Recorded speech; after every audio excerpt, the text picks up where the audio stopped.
pendidikan dan rumah sakit non-pendidikan ya. Dan status akreditasi dan sertifikasi ya. Jadi sekarang kan semua rumah sakit harus terakreditasi ya. Jadi ada rumah sakit yang eh, apa terakreditasi dengan status paripurna lulus ya. Nah, itu akan terlihat, kita bisa cari di Google ya, rumah sakit yang sudah terakreditasi ya. Nah, ini yang milik masyarakat misalnya ini contoh-contohnya ya. Rumah sakit yang milik masyarakat ada yang yayasan tadi ya, ada yang organisasi keagamaan, ada yang milik swasta ya. Ada juga yang pemerintah ya. Jadi contoh-contohnya seperti ini ya. Kemudian rumah sakit umum, jenis pelayanannya ada yang umum, ada yang khusus ya. Ini jadi kalau umum udah pasti segala, kalau dia tergantung kelasnya rumah sakit ya, ada banyak ya yang ditangani ya. Tapi kalau misalnya khusus, dia hanya khusus di bidang sampai misalnya mata dia hanya sub-sub spesialis, misalnya sampai ke sub-sub spesialis ya. Atau rumah sakit bedah misalnya, rumah sakit kanker ya itu rumah sakit khusus jantung ya, dan seterusnya. Nah, ini untuk yang jangka pendek, perawatan pasien kurang dari 30 hari ya. Nah, untuk perawatan pasien lebih dari 30 hari ya. Jadi ini udah hampir jarang ya. Jadi karena bisa juga orang yang sakit diabetes misalnya, tapi dia udah komplikasi banyak, stroke, itu bisa dirawat lebih dari 30 hari juga ya. Tadinya awalnya direncanakan tidak 30 hari misalnya ya, karena dia misalnya hipertensi saja, tapi ternyata perkembangan penyakitnya begitu pesat, eh, tanpa diduga, akibatnya dia malah mengalami hal-hal yang tidak diharapkan sehingga terjadi perpanjangan apa namanya rawat ya, waktu rawat. Nah, ini berdasarkan tempat tidur tadi ya, ada di bawah 50 sampai 99 dan seterusnya. Berdasarkan afiliasi pendidikan, tadi ada rumah sakit pendidikan dan non pendidikan ya. Nah, ini terakreditasi, ada yang terakreditasi 5 pelayanan ya, ada yang 12 pelayanan ya. Sekarang sih udah semuanya ya, udah semua pelayanan ya. Tidak lagi dibagi dulu waktu ibu lulus pertama, lulus kerja di rumah sakit itu, setelah 6 tahun ibu lulus tuh ada tuh terakreditasi 12 pelayanan ya, 5 pelayanan. Sekarang hampir semuanya sudah lengkap semua ya. Kemudian belum terakreditasi dan ada yang sudah memegang sertifikasi ISO ya. Biasanya tuh ada di logo-logo rumah sakit karena ini menjadi ibaratnya jaminan mutu untuk pelayanan ya. Jadi pasien yang kritis banyak melihat ini. Rumah sakitnya dipilih berdasarkan udah terakreditasi atau tersertifikasi. Nah, ini klasifikasinya untuk rumah sakit umum ada A ya. Jadi dia ini berdasarkan jenis layanannya ya dan fasilitasnya ya. Kemudian yang B ada juga C dan D ya. Jadi yang paling sederhana adalah D ya. Sekarang banyak rumah sakit eh, eh, apa? Sekarang banyak sekali rumah sakit kelas D di kota-kota ya. Dulu zaman ibu baru lulus itu belum jadi rumah sakit kelas D, masih puskesmas lah ya. Ada yang puskesmas, ada yang nah, sekarang banyak rumah sakit tipe D sekarang udah mulai tumbuh ya.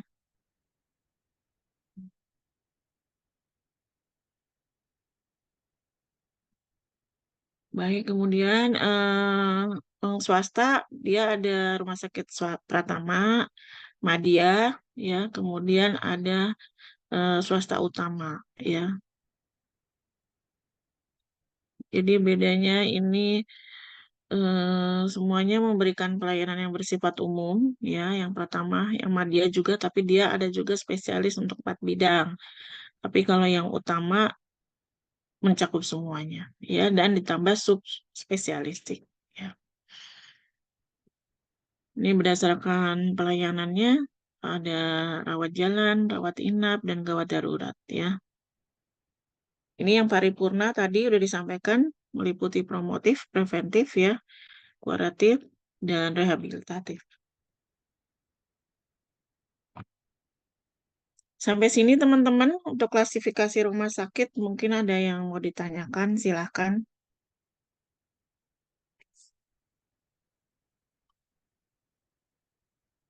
Hmm, Cukup, Bu. cukup ya. Hmm,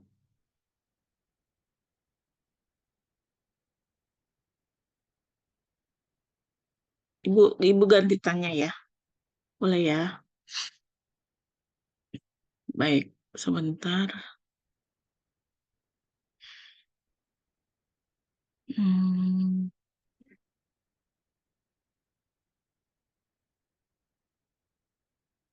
Florita, ada Florita,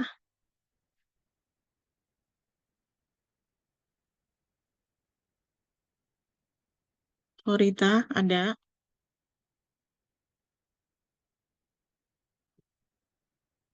Ada, Bu.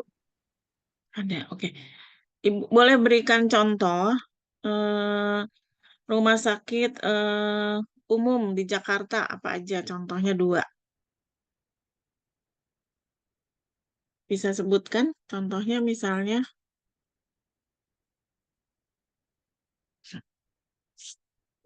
contoh rumah sakit umum.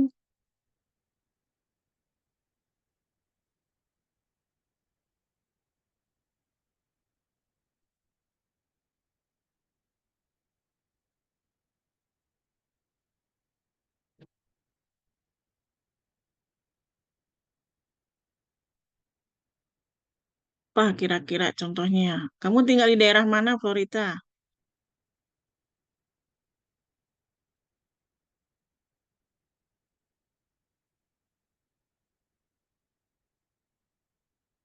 Halo,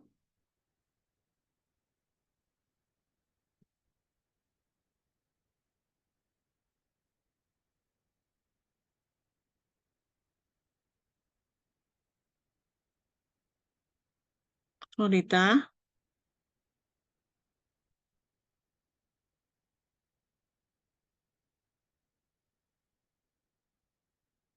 Mana? Enggak ada.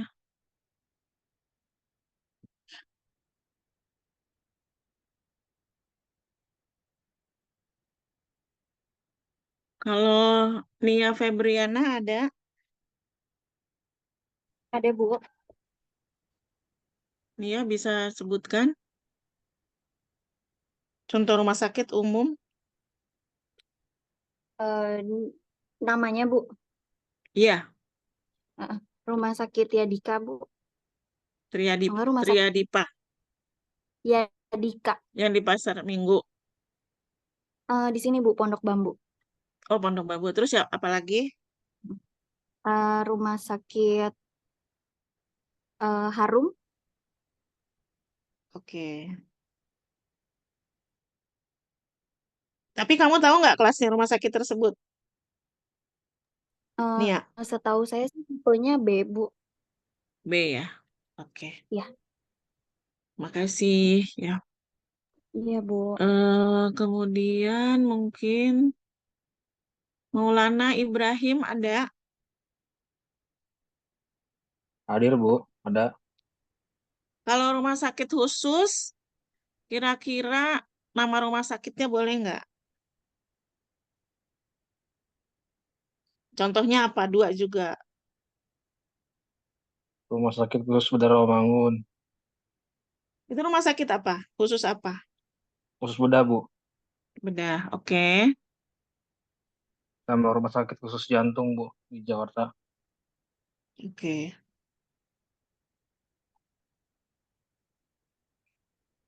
Jadi seperti itu ya teman-teman, itu contohnya ya. Jantung. Kemudian eh,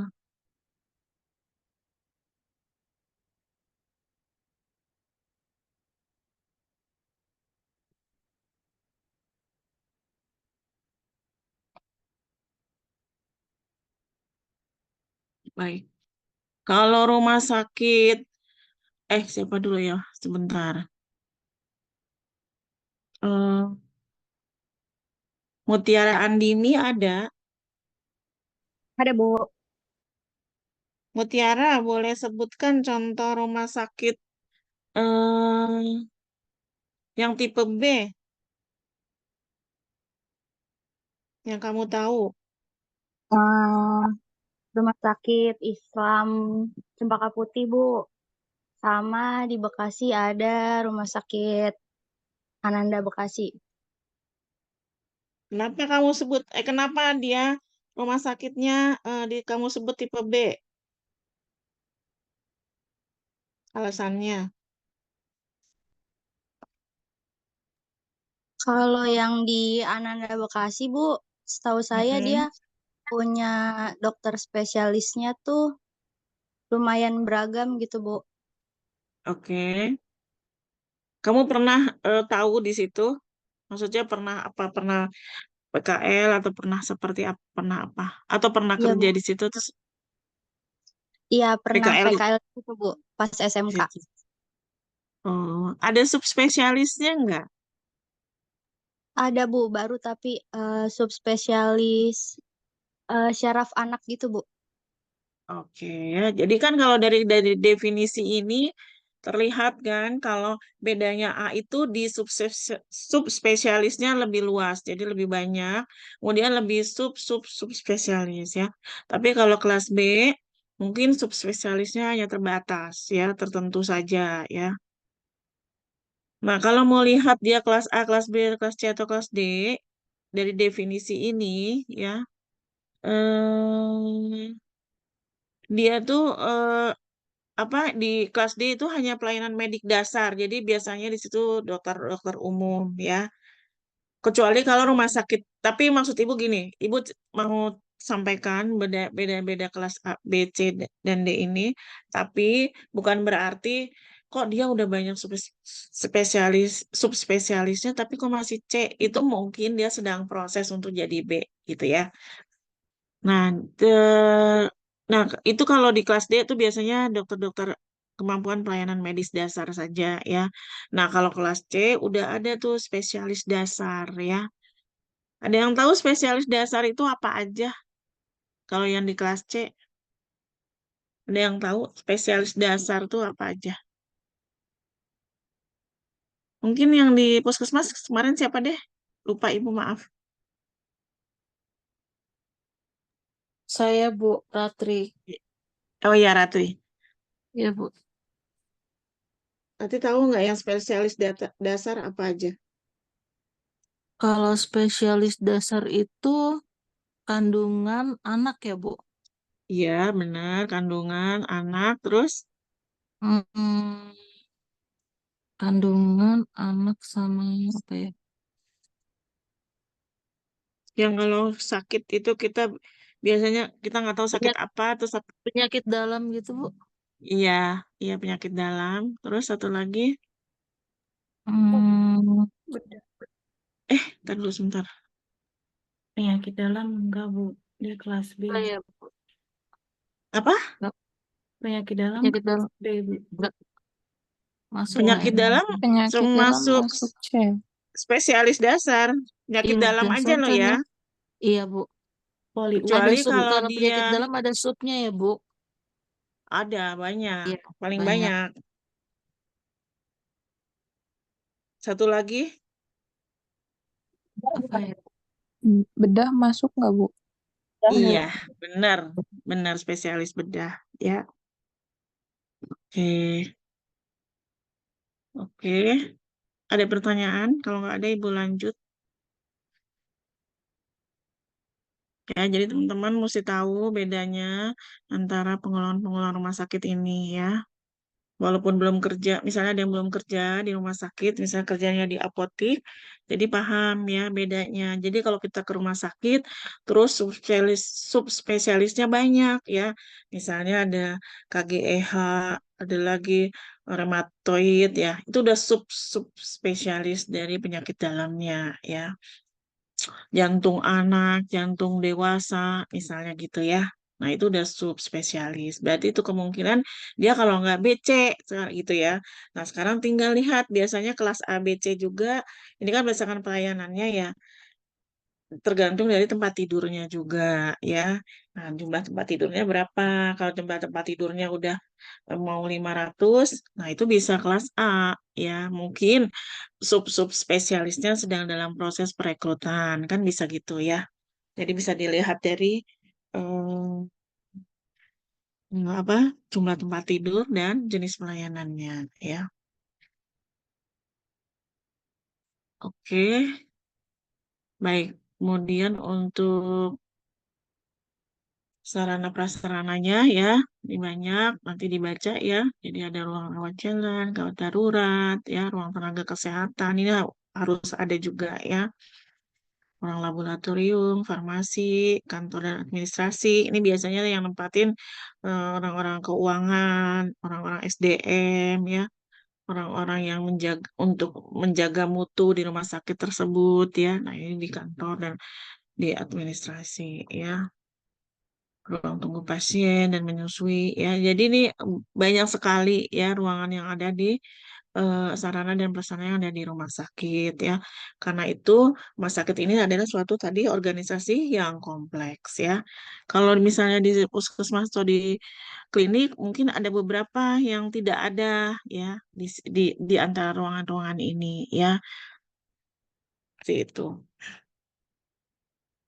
Kemudian ini kita udah masuk sekarang ke bagian kita ya, yaitu instalasi rumah sakit ya. Ini belum belum masuk farmasi rumah sakit ya. Ini adalah instalasi rumah sakit, maksudnya yang termasuk dalam instalasi-instalasi di rumah sakit ya. Ada rawat jalan ya, ada instalasi ICU, ICCU ya, ada gas medik ya, ada IPRS ya. Ini untuk nosokomial ya. Kemudian ada laundry, ya ini termasuk dalam instalasi kalau di rumah sakit ya. Nah untuk laboratorium juga ya, farmasi, ya ini penunjang medis semua ya, gizi ya, ini adalah termasuk instalasi ya. Nah untuk pengorganisasian rumah sakit ya berdasarkan ini juga Perpres tahun 77 tahun Perpres nomor 77 tahun 2015 ya untuk pedomannya. Paling sedikit organisasi rumah sakit itu ada kepala rumah sakit ya. Jadi sebutannya itu bisa macam-macam ya. Ada kepala rumah sakit, ada direktur rumah sakit ya. Kemudian ada unsur pelayanan medis, jadi ini juga sebutannya macam-macam. Ada wakil direktur pelayanan medis, ada wakil direktur keperawatan, dan wakil direktur penunjang medis. Ada juga yang sebutannya manajer pelayanan medis, manajer keperawatan, manajer penunjang medis, ya. Ada juga direktur pelayanan medis, direktur keperawatan, dan direktur penunjang medis, ya. Jadi di bawah direktur utama, direktur umum, ada tiga-tiga ini, pelayanan medis, keperawatan, dan penunjang medis, ya. Oh iya, ada satu lagi untuk keuangan, administrasi dan keuangan, ya. Nah, ini unsur-unsur yang ada di bawahnya eh, direktur rumah sakit, ya. Jadi ada 1, 2, 3, 4 unsur ya. Kemudian di sampingnya ada komite medis ya. Komite medis ini biasanya terdiri dari dokter-dokter ya yang duduk bergabung membentuk suatu komite ya. Nah, dia tuh bertanggung jawab langsung ke direktur ya. Dan satuan pemeriksaan internal. Ya, ini dibentuk untuk melakukan audit secara internal di rumah sakit ya. Jadi rumah sakit yang sudah baik, terstruktur, biasanya ada satuan pemeriksaan internal. Ini untuk melihat Misalnya kayak farmasi punya SPO, terus ditetapkan mutunya apa? Misalnya mutunya pelayanan resep tidak boleh lebih dari untuk paten tidak boleh lebih dari 10 menit. Yang racikan tidak boleh dari 30 menit misal ya, contoh. Itu dipantau terus ya, dipantau terus oleh satuan dicek ya kenapa kenapa banyak melenceng, kenapa banyak komplain pasien ya. Atau tidak boleh ada medication error, misalnya nol medication error. Nah, ini dicek selalu sama satuan pemeriksaan internal. Gimana SPO-nya, gimana cara menjalankannya, ada kendala nggak, mampu nggak dijalanin oleh staf-staf. Nah, ini semuanya dilakukan oleh satuan pemeriksaan internal. Ya, itu juga dia juga bisa terdiri dari memeriksa tentang keuangan ya, uang masuk, uang keluar, kemana aja keluarnya ya, ada kasus korupsi atau tidak nih juga termasuk kerjaan dari satuan pemeriksaan internal ya. Jadi dia banyak mengaudit atau mengecek untuk segala eh, apa yang menjadi mutu dari rumah sakit tersebut ya. Nah, ini fungsi dari kepala rumah sakit atau direktur ya. Jadi dia menetapkan kebijakan, menjalankan tugas dan fungsi rumah sakit yang telah ditetapkan oleh peraturan-peraturan, undang-undang ya, mengkoordinasi semua tugas dan fungsi seluruh organisasi yang ada di bawahnya ya. Kemudian melakukan pembinaan, pengawasan, ya, pengendalian dan seterusnya dan melakukan evaluasi ya. Nah, ini untuk unsur pelayanan medis. Ya, tadi Ibu sebut ada direktur pelayanan medis, ada manajer pelayanan medis, ada direktur, ada juga disebut wakil direktur pelayanan medis, ya, tergantung rumah sakitnya. Ini tugas-tugasnya, fungsinya, ya. Tapi dia khusus di pelayanan medis, ya. Nanti dia akan bertanggung jawab pada direktur atau kepala rumah sakit, ya. Nah, biasanya yang di pelayanan medis ini terkait hal-hal yang dilakukan oleh para dokter umum, ya, dokter spesialis, ya, seperti misalnya dokter spesialis, apa namanya, salah satu tugasnya kan di sini koordinasi dan pelaksanaan pelayanan medis. Nah, misalnya rumah sakit itu mau memfokuskan pelayanan di spesialis untuk dokter syaraf, misalnya menangani stroke. Nah, ini koordinasi semua dokter-dokter yang ya dengan terkait dengan syaraf ya nanti dikumpulkan dan seterusnya ya. Jadi dikoordinir rumah sakit itu jadi bisa fokusnya adalah melayani pasien stroke misalnya. Nanti kalau kalian suka dengar misalnya rumah sakit dia memprioritaskan pelayanan pada jantung gitu misalnya. Nah, itu semua dikoordinasi dan dilaksanakan dengan baik oleh si direktur pelayanan medis ini sehingga rumah sakit ini brandnya walaupun dia bukan rumah sakit Harkit misalnya kayak Harkit gitu ya, tapi dia fokus pada pasien-pasien stroke misalnya, fokus pada pasien-pasien jantung misalnya. Nah, itu tugasnya direktur pelayanan medis ya atau wakil direktur atau manajer pelayanan medis ya. Kemudian melakukan pemantauan dan evaluasi secara keseluruhan ya. Lihat komplain-komplain pasien, lihat yang belum sesuai dengan mutu dan lain sebagainya ya. Sedangkan untuk keperawatan tentu berkaitan dengan perawatan ya, asuhan keperawatan ya. Sama kurang lebih tugasnya tapi ini di bidang keperawatan. Nah, untuk penunjang medis salah satunya di kita ya, farmasi di sini ya. Jadi ada farmasi, ada laboratorium, ada radiologi, ada rekam medis, ada rehabilitasi ya, semuanya di sini ya. Jadi bisa dikendalikan oleh seorang manajer atau wakil direktur atau direktur penunjang medis ya. Kemudian untuk keuangan, ini terkait dengan eh, fungsi dan pengelolaan rumah tangga, ya, ketatausahaan, ya, pemasaran. Biasanya manajer SDM, manajer keuangan, ini ada di bawah dia semua, ya, ada di bawah administrasi dan keuangan, ya.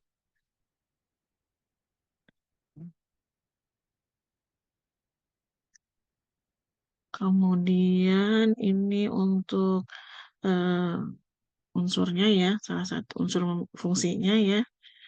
Kemudian komite medis, nah ini merupakan unsur organisasi yang mempunyai tanggung jawab untuk menerapkan tata kelola klinis yang baik ya. Good clinical governance ya.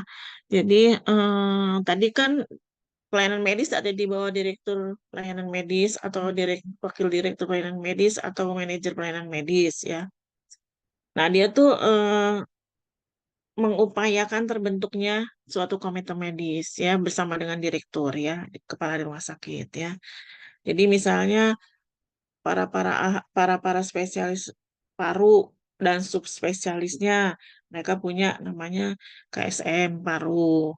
Nah, nanti ada KSM anak ya, ada KSM jantung ya. Itu mereka membentuk KSM nanti mengambil salah satu wakilnya untuk duduk di komite medis ya, membahas misalnya kayak kemarin nih ada kasus anak banyak yang terkena apa ginjal ya Kak, karena gangguan ginjal karena sirup ya itu biasanya kok KSM anak akan bahas nanti akan dinaikkan ke komite medis untuk dibahas bersama direktur utama ya dan wakil direktur penunjang medis pelayanan medis bagaimana nih untuk mengatasi supaya ini tidak terjadi di rumah sakitnya misalnya gitu ya jadi dibahas ya.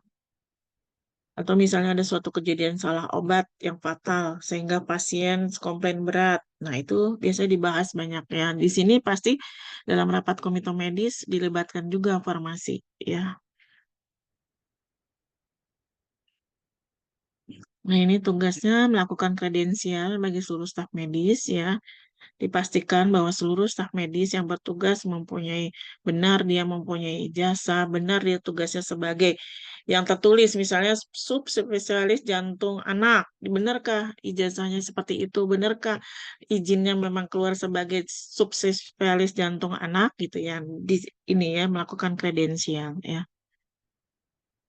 Kami memelihara mutu profesional staf medis dan menjaga disiplin, etika, dan perilaku profesi staf medis ya. Kalau ada staf medis yang melanggar etika juga dibahas di tim komite medis juga. Misalnya amal praktek dan lain sebagainya, ya itu dibahas di komite medis ya. Ini tentang kredensial untuk staf medis ya. Kewenangan klinis ya disusun ya. Kemudian dicek itu tadi kompetensinya, ya seperti yang Ibu cerita tadi, ya perilakunya dan etikanya, ya. Kemudian lakukan evaluasi, wawancara, ya dengan dokternya juga, ya. Lakukan penilaian dan pemutusan kewenangan. Kemudian tentu semua ini sesuai dengan peraturan perundang-undangan, ya. Laporan, ya. Pada komite medis ya, untuk kemudian melaksanakan proses kredensial pada saat berakhirnya masa berlaku surat penugasan klinis ya. Oke, jadi kalau komite medik bilang untuk dilakukan rekredensial ya dilakukan atau kalau udah selesai masa penugasannya juga ya jadi buat bahan evaluasi ya. Kemudian ini ya fungsi komite medis ya. Dalam kaitannya dengan memelihara profesi staf medis ini ya ada pelaksanaan audit medis ya, rekomendasi pertemuan ilmiah internal ya, rekomendasi kegiatan eksternal ya, dan rekomendasi proses pendamping ya. Jadi sedikit banyaknya diharapkan teman-teman bisa tahu di rumah sakit itu seperti apa ya. Yang rumah sakit yang kompleks ini semua ketika akreditasi udah ditanyakan ya. Jadi kalau yang udah lulus paripurna mereka punya ini ya, melaksanakan ini ya. Mungkin bentuknya kalau untuk tipe-tipe rumah sakit A, B, C, D itu beda-beda ya. Seperti nanti ada petunjuknya di akreditasi contoh seperti melakukan apa dan apa gitu ya. Memang hal ini tentang komite medis ya. Itu sedikit banyaknya mungkin teman-teman kalau di lapangan mungkin kurang paham gitu ya kalau nanti udah bekerja ya, tapi ini adalah suatu yang diberikan supaya teman-teman tahu berarti bahwa rumah sakit ini udah menjalankan seperti ini. Jadi ada komite medis ya. Kalau misalnya nih, tapi kalau kepala instalasinya pasti tahu ya. Kepala instalasi kan suka juga ikut rapat di komite medis ya dalam hal-hal tertentu ya. Nah, tahu juga nanti kalau misalnya terjadi hal-hal yang harus dimitingkan besar di rumah sakit, menyangkut etika dan lain sebagainya ya. Mungkin kita ada pelanggaran etika atau kita melakukan sesuatu yang tidak benar, maka itu akan dibawa ke komite medis dan kita bisa terlibat. Kita jadi tahu, oh ini yang namanya komite medis ya. Jadi karena ternyata sesuatu yang telah kita lakukan itu menyebabkan kerugian buat pasien misalnya ya dari segi medis ya gitu. Nah, jadi tahu, jadi jangan sampai nggak tahu sama sekali ya. Jadi kalian makanya diperkenalkan tentang hal ini agar kalian bisa tahu terbuka wawasannya bahwa di sebuah rumah sakit ada struktur organisasi yang seperti ini. Ya, jadi struktur organisasi yang bakunya yang tadi direktur utama, ada pembantu-pembantunya ya.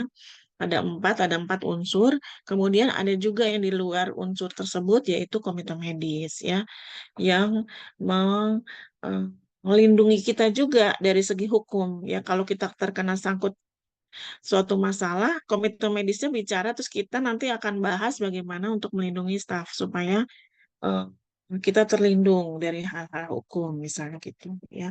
Jadi kalian tahu bahwa di rumah sakit itu ada unsur seperti ini. Jadi bukan hanya instalasi farmasi aja yang harus kalian tahu, bukan hanya ada bagian pendaftaran, ada radiologi, ada logistik dan lain sebagainya. Jangan jangan taunya hanya yang terkait dengan farmasi gitu. Jadi terbuka juga tahu juga hal-hal yang lain tentang struktur organisasi di rumah sakit gitu ya.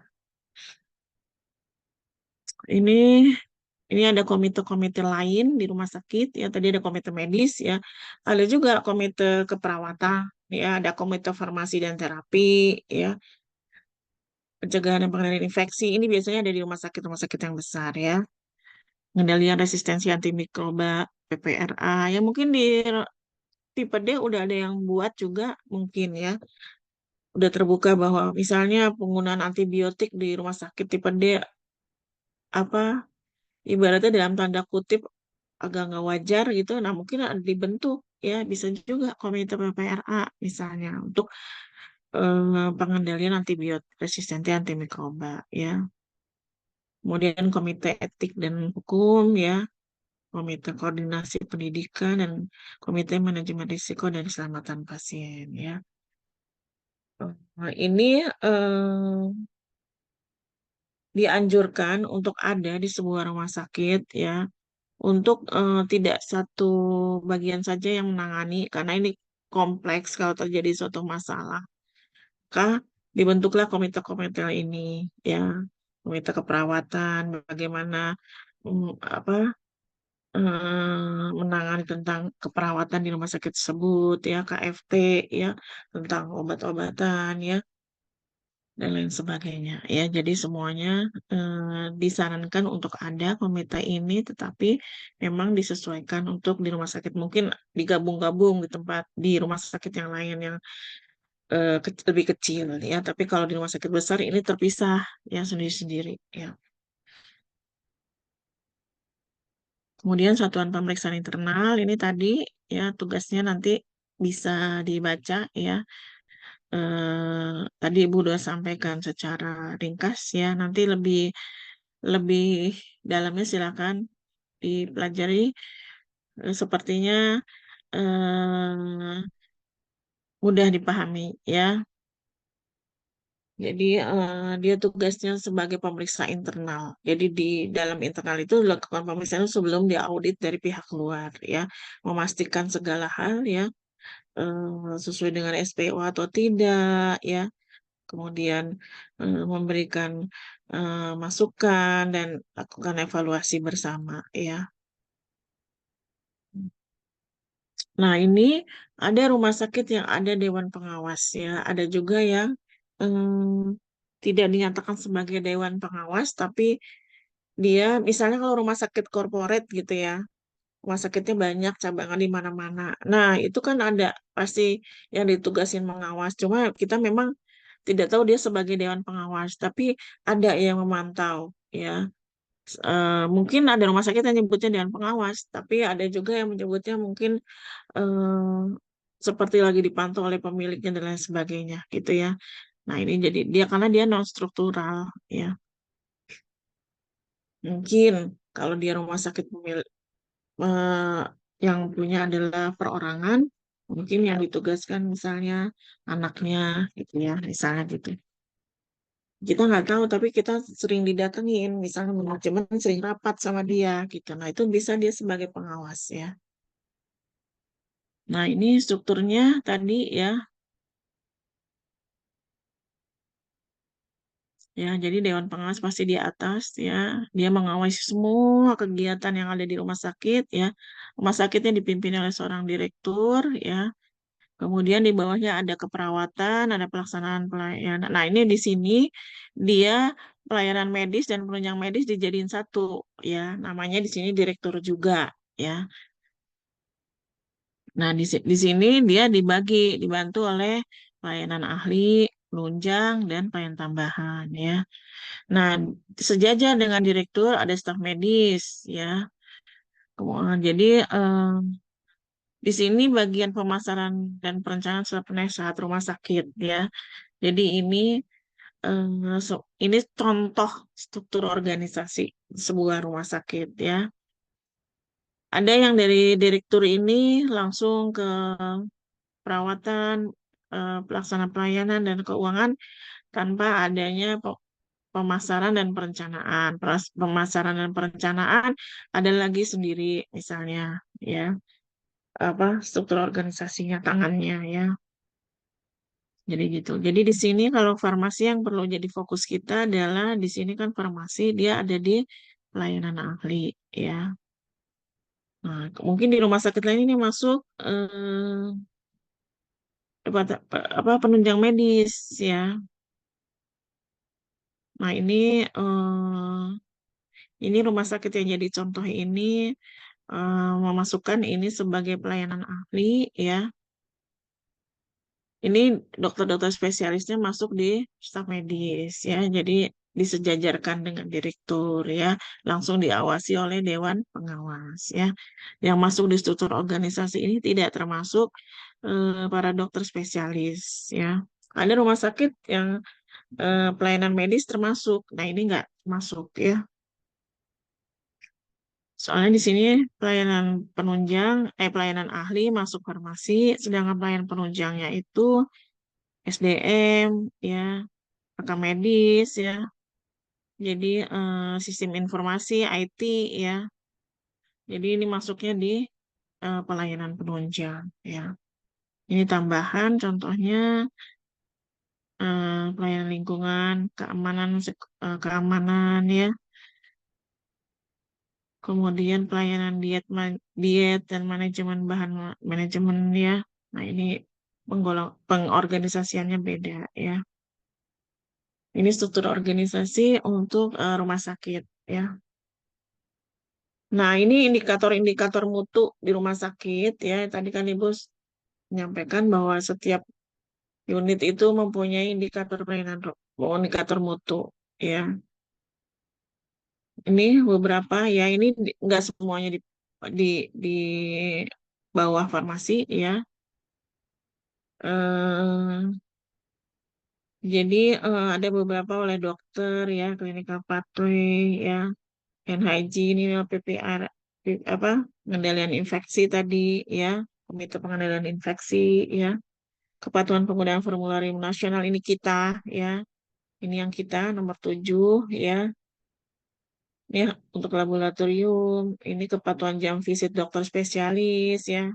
Nah, ini juga yang menjadi mutu ditetapkan secara nasional di dalam peraturan pemeratur untuk pelayanan rumah sakit ini ada indikator mutu yang sudah ditetapkan oleh peraturan di negara kita ya.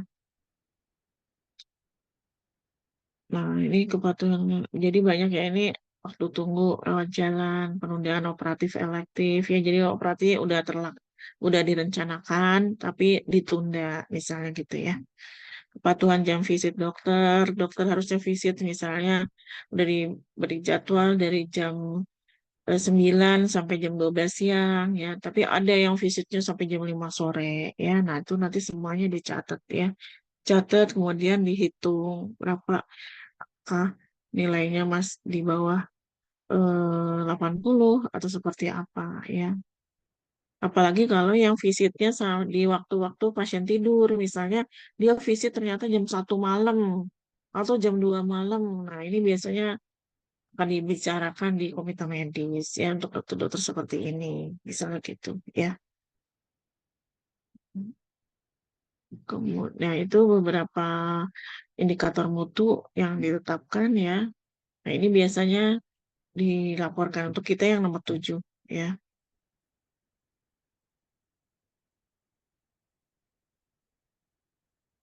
Oke, Ibu nggak jelaskan untuk kelompok ini nggak berikan ya. Ibu cukup tadi udah bertanya ya untuk apa namanya untuk malam hari ini untuk pertanyaannya udah Ibu lontarkan tadi di tengah-tengah ya.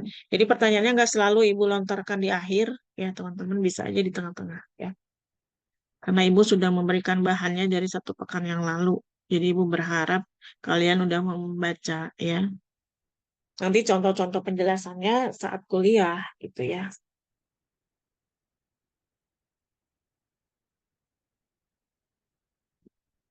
Baik, mungkin ada pertanyaan teman-teman terkait dengan rumah sakit. Ya, Ibu berharap kalian mempunyai gambaran sedikit. Mungkin bagi yang akan terlihat, akan bisa kalian rasakan saat kalian udah PKL ya. Mungkin di aplikasi sekarang terlihat bahwa kan kalian juga ketika PKL juga dalam laporan melaporkan struktur organisasi rumah sakitnya ya. Nah, jadi apa namanya eh, bisa kebayang gitu ya bahwa memang setiap rumah sakit itu mempunyai struktur yang berbeda ya. Mungkin di puskesmas juga ya ada struktur organisasinya juga beda ya. Kurang lebihnya intinya eh, menurut Ibu sama ya.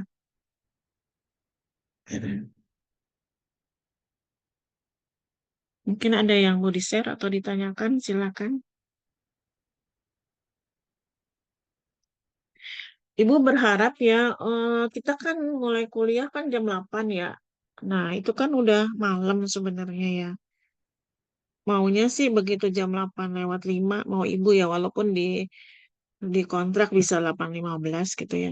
Maunya sih di jam 8 lewat 5 gitu semuanya udah siap ya, supaya kita bisa menghemat waktu. Kebetulan aja ini tentang rumah sakit ya. Nanti kalau tentang yang lain ya, karena kan misalnya ada tentang dosis itu kan butuh waktu yang panjang untuk kita misalnya latihan ya. Nanti kita latihan, ada latihannya juga mungkin ditugaskan ya. Apa memberi contoh misalnya seperti itu. Kan harus dipresentasiin juga di tengah-tengah kita kuliah ini bisa juga. Ya misalnya diminta untuk presentasi terkait dengan tugas misalnya gitu.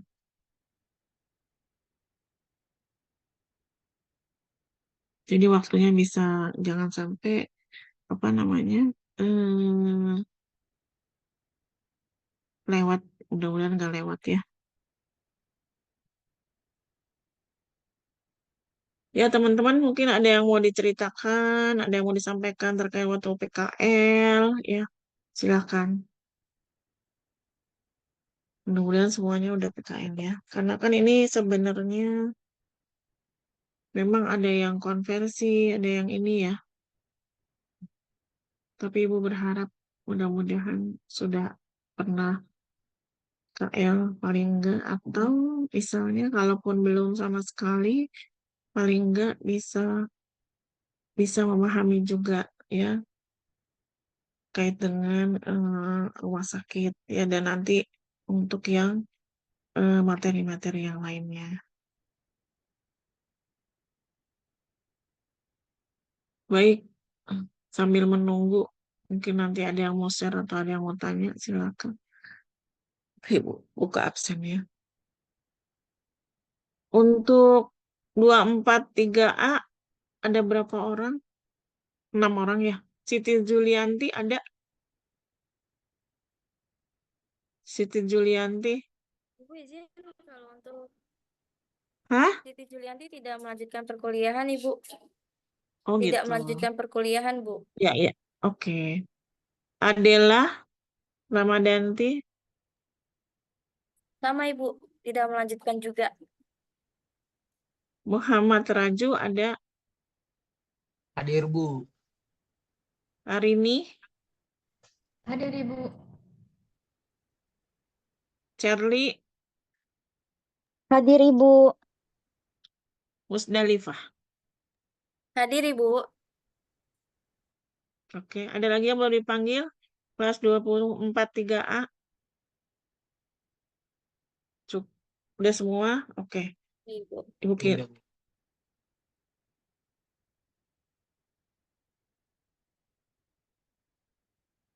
Baik. Hmm.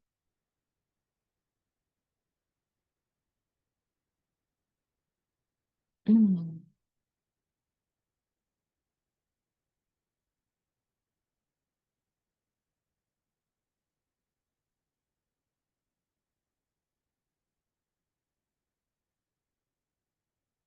Untuk 23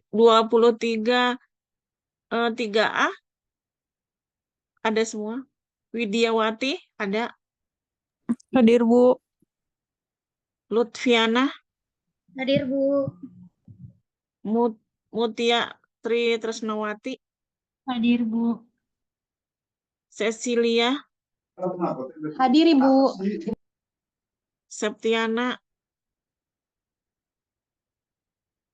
Septiana, Maulana Ibrahim. Hadir, Bu.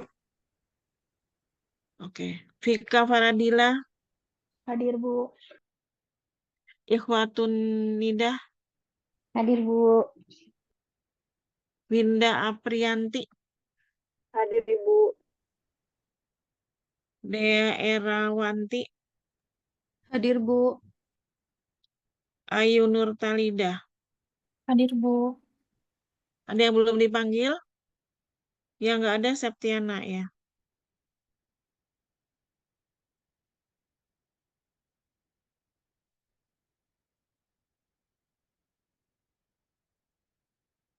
Oke. Septiana Nurrahma nggak ada ya.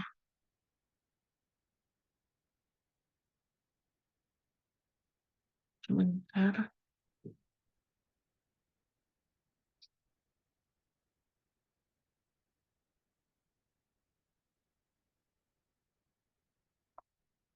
Kemudian, oke. Berikutnya, oke. Untuk 212B ya.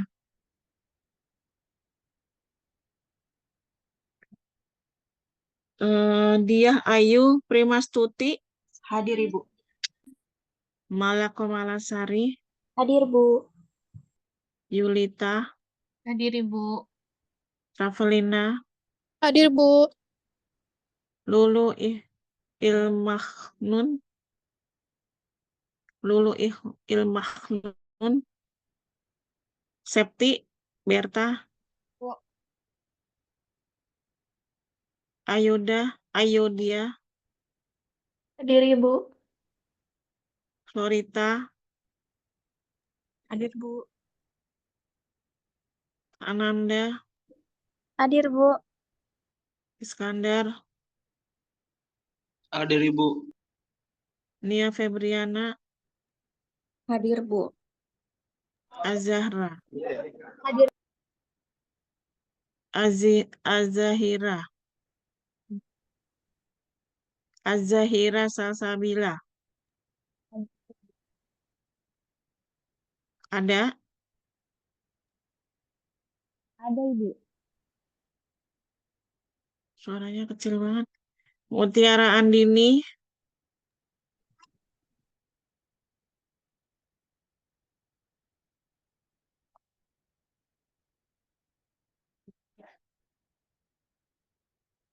Mutiara Andini. Ada, Bu, di partisipasi. Ada Ibu. Ada. Mana? Mutiara Andini ada? Di partisipan ada Ibu. Tadi. Ntar dulu ya. Ntar dulu ya. Bu, Dia Lulu belum. hadir, Bu. Tadi kamu kemana? Tadi HP-nya lowbat, Bu. Ini Lulu. Nanti ya setelah selesai ya, Ibu pasti ngulang kok. Kalau kayak gini Ibu jadi bingung. Nia Mulyani, Hadir Bu. Septia Wafa. Hadir, Ibu. Ada Septia Wafa. Hadir, Ibu. Indah Oktavia. Hadir, Bu. Siti Askia. Hadir, Bu. Ada ya Siti Askia. Hadir, Bu. Oke. Tunggu sebentar. Siti Askia. Ilmi Aulia. Hadir, Bu. Selinia. Hadir Ibu. Silvi Nur Aini. Hadir Ibu. Ratri Riviana. Ratri Riviana. Riviana. Hadir Ibu. Yang masuk ke ini ya. Dari kelas 22 ya. Jadi sekarang masuk di kelas ini ya. Iya Bu, Oke. dua-dua adik gabung Bu. Oke. Bentar ya.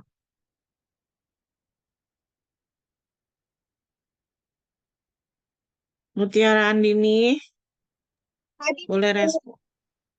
Hah?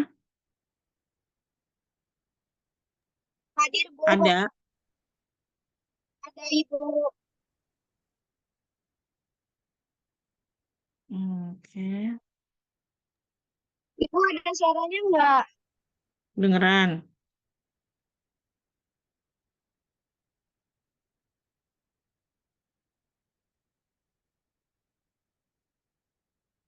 Baik. Sebentar.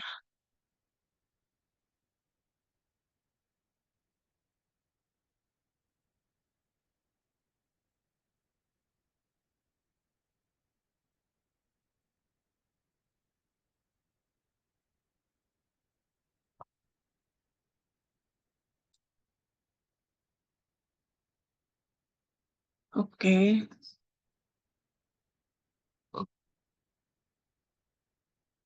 Tadi udah dikirim. Pokoknya hadir.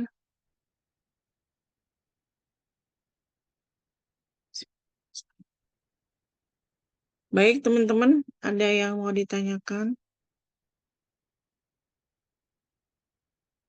Jadi semuanya ini kalau lihat daftar hadir ya, kan berarti ini baru selesai di absen ya, harusnya ada semua. Harusnya semuanya 36 orang ya.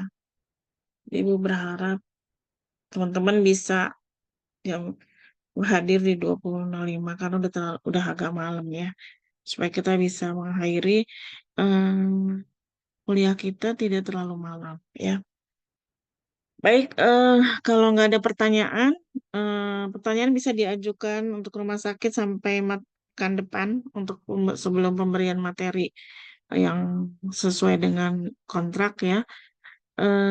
Masih bisa ditanyakan untuk rumah sakit. Eh, Mungkin sekarang belum terfikir, Ibu beri kesempatan untuk sampai pekan depan. Terima kasih untuk kehadiran semuanya Ibu tutup. Wassalamualaikum warahmatullahi wabarakatuh. Waalaikumsalam Waalaikumsalam warahmatullahi warahmatullahi wabarakatuh. wabarakatuh. Terima Terima kasih, kasih, Terima kasih, Bu. Bu. Ya.